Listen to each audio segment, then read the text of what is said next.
लीजिए दोस्तों, प्रस्तुत है आपके सामने नामर्दी नाशक और अत्यंत ही बल वीर्यवर्धक सिंगरफ भस्म को बनाने की विधि। दोस्तों, सिंगरफ की ये भस्म धतूरे के प्रयोग के द्वारा तैयार की जाती है। धतूरा एक विषैला पौधा है और इसी विषैले पौधे का इस्तेमाल करके सिंगरफ की ये भस्म तैयार की जाती है, जो आज हम आपको बनाकर दिखाने वाले हैं। दोस्तों, ये भस्म अत्यंत ही मर्दाना ताकत बढ़ाने वाली, नपुंसकता का नाश करने वाली है। जैसा कि हमने आपसे वादा किया था कि रस रसायनों और भस्मों के प्राचीन सन्यासियों के गुप्त नुस्खों की बहुत सारी वीडियो हम आपके लिए लेकर आएंगे, तो ये उसी कड़ी की एक और वीडियो है। इसमें जो सिंगरफ की भस्म बनाई जाएगी वो घोर नपुंसकता का नाश करने वाली है। इस सिंगरफ के कुश्ते के इस्तेमाल से इतनी ज़्यादा मर्दाना शक्ति पैदा होती है कि कुछ दिनों के बाद बर्दाश्त करना मुश्किल हो जाता है। लिंग में ज़बरदस्त तनाव आता है और संभोग का समय भी काफ़ी बढ़ जाता है, यानी शीघ्र पतन नष्ट हो जाता है। संख्या, सोना, हीरा और हरताल की भस्मों की तरह ही इसे लेने की मात्रा भी बहुत ही कम है। ये अत्यंत ही कम मात्रा में ली जाती है, एक दिन में एक चावल भर, बस इससे ज़्यादा नहीं। और लगातार एक हफ्ता इसको इस्तेमाल करने के बाद एक हफ्ते तक इसको बंद रखना पड़ता है। उसके बाद फिर दोबारा से ये प्रारंभ कराई जाती है, क्योंकि ये अत्यंत गर्म और तेज होती है। लगातार एक हफ्ता इस्तेमाल करने के बाद जिन लोगों के लिंग में बिल्कुल तनाव नहीं आता या कम आता है, सिर्फ एक ही हफ्ते के इस्तेमाल से उनको ये अपना असर बता देती है। वैसे आमतौर पर इस तरह की भस्मों को हम अन्य औषधियों के साथ मिलाकर प्रयोग करते हैं, जिससे एक बार में एक खुराक के साथ भस्म की अत्यंत ही कम मात्रा शरीर में जाए। और इस भस्म का सेवन करने वाले को दूध, घी ज़्यादा मात्रा में प्रयोग करना चाहिए, क्योंकि ये गर्मी और खुश्की पैदा करती है और घी तथा दूध इसका बदल है।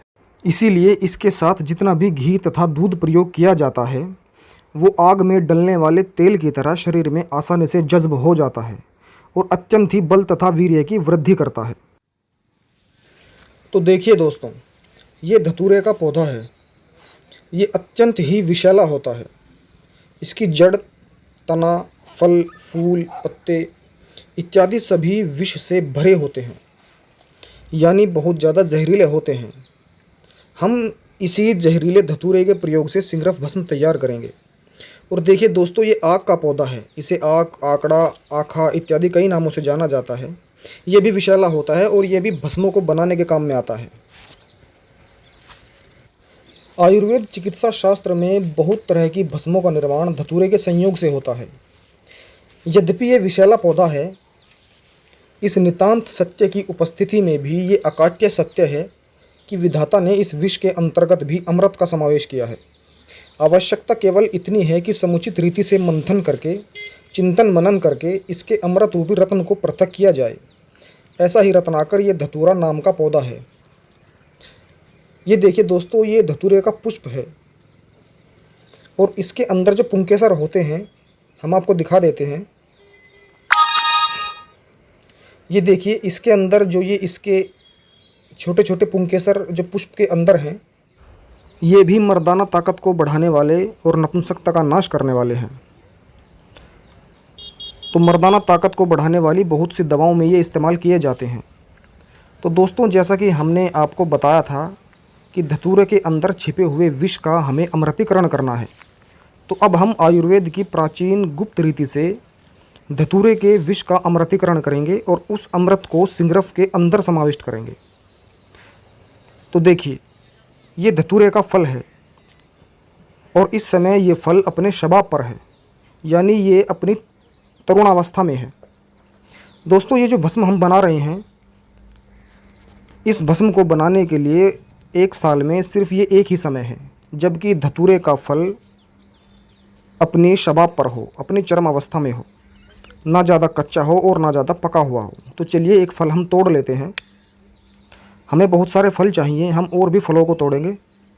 तो ये देखिए, ये अभी हरा है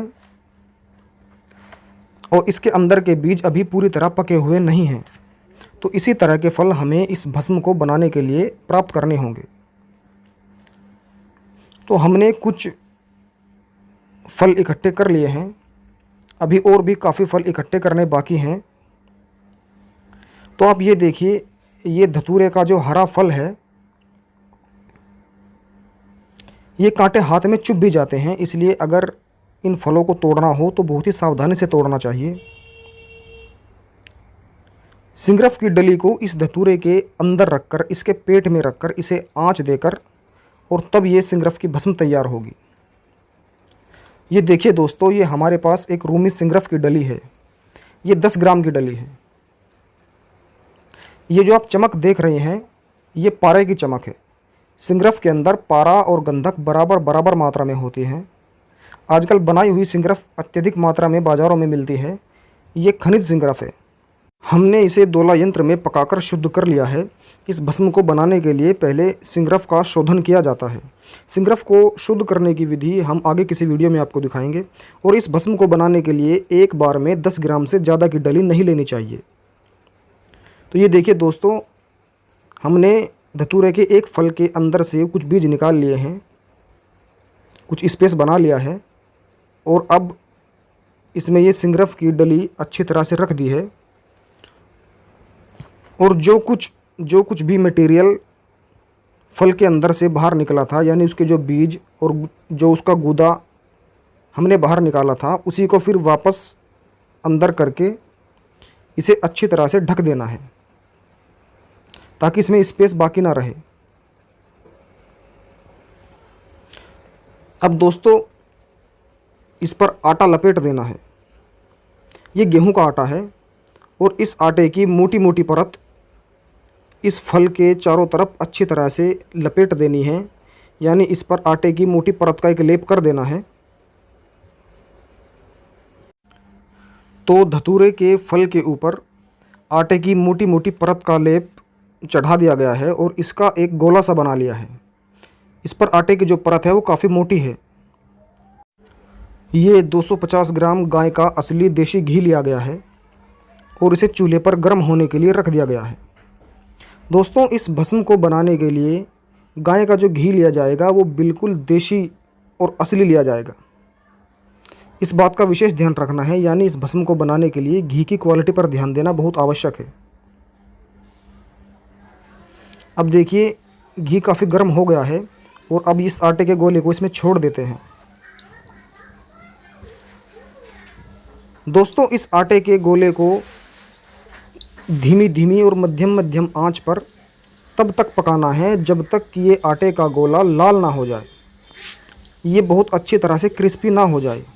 हमें इसे बिल्कुल जला भी नहीं देना है, इसे उलटते पलटते रहना है और लगभग हमारे अनुभव के हिसाब से 10 से 15 मिनट लगते हैं धीमी धीमी आंच पर इसको लाल होने में।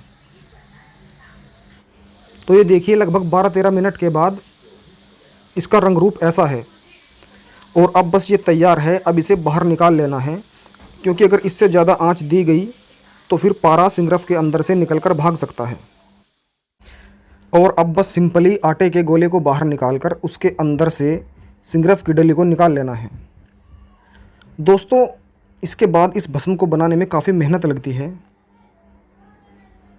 क्योंकि जब तक सिंगरफ की डली भस्म ना हो जाए तब तक इसी तरह, बिल्कुल इसी प्रोसेस के हिसाब से जिस तरह हमने आपको दिखाई है, इसी तरह दूसरे फल के पेट में रखकर, दूसरे फल के अंदर रखकर उसके ऊपर आटे का लेप करके उसे फिर इसी तरह घी में पकाना है।